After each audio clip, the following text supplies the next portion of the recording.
கரூர் பள்ளப்பட்டியில ஜமாத் ஆட்கள் அண்ணாமலை அவர்களுக்கு பிரம்மாண்டமான ஒரு வரவேற்பு கொடுத்துருக்காங்க. கடந்த 2021 தேர்தலில் அண்ணாமலை அவர்கள் பிரச்சாரத்திற்கு பள்ளப்பட்டி உள்ளார வரக்கூடாது அப்படின்னு கரூர்ல அவருக்கு எதிர்ப்பு தெரிவிச்சாங்க. கரூர் பள்ளப்பட்டியில அரவக்குறிச்சி தொகுதியில் அவர் வந்து அந்த பகுதிக்கு குறிப்பிட்ட அந்த பகுதிக்கு வரக்கூடாது அப்படின்னு அங்கு உள்ள ஜமாத் ஆட்கள் இஸ்லாமியர்கள் எல்லாம் அண்ணாமலை அவர்களை வந்து அங்கு வரக்கூடாதுன்னு எதிர்ப்பு தெரிவிச்சாங்க. இந்த நிலையில் சமீபத்தில் பாஜகவுடைய முன்னாள் தலைவர் அண்ணாமலை அவர்களுக்கு பள்ளப்பட்டி ஜமாத்தில் வந்து அங்குள்ள இஸ்லாமிய தலைவர்கள் இஸ்லாமியர்கள் எல்லாம் அண்ணாமலை அவர்களுக்கு சால்வை அணிவித்து அண்ணாமலை அவர்களுக்கு ஒரு பிரம்மாண்டமான ஒரு வரவேற்பு அங்கு உள்ள இஸ்லாமிய தலைவர்களாக கொடுத்திருக்காங்க.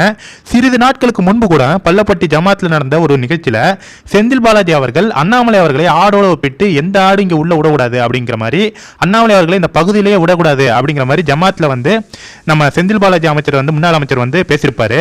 ஆனா தற்போது காட்சிகள் மாறிக்கொண்டிருக்கிறது. அண்ணாமலை அவர்களுக்கு அங்க கரூர் பள்ளப்பட்டி பகுதியில் மிக பிரம்மாண்டமான வரவேற்பை இஸ்லாமியர்கள் எல்லாம் கொடுத்திருக்காங்க. முக்கியமாக எந்த பகுதியில் அண்ணாமலை அவர்களை புறக்கணித்தார்களோ அதே பகுதி இஸ்லாமியர்கள் சால்வை அணிவித்து அண்ணாமலை அவர்களுக்கு ஒரு ராஜ மரியாதையோடு வரவேற்பை கொடுத்திருக்காங்க.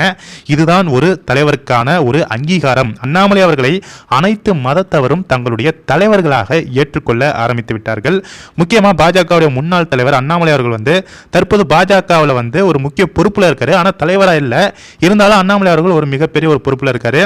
இந்த தேர்தலில் அதிமுக பாஜக சார்பில் அந்த பிரச்சாரத்தில் அண்ணாமலை அவர்கள் பேசுவார். அது மட்டும் இல்லாமல் பிரச்சாரத்தில் ஈடுபடுவார். முக்கியமாக அரவக்குறிச்சி அல்லது கரூரில் இல்லை கோயம்புத்தூரில் எங்கேயாச்சும் ஒரு தொகுதியில் பாஜக சார்பில் வேட்பாளராக களமிறங்குவார் அப்படின்னும் எதிர்பார்க்கப்படுகிறது.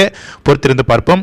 கண்டிப்பாக அண்ணாமலை அவர்களுடைய இந்த வரவேற்பை பற்றி ஜமாத் ஆட்கள் கொடுத்த வரவேற்பு பற்றி நீங்கள் என்ன நினைக்கிறீங்க அப்படிங்கிறதையும் கமெண்ட்ஸில் சொல்லுங்கள். கண்டிப்பாக இந்த வீடியோவை எல்லாருக்குமே ஷேர் பண்ணுங்கள். Thank you friends.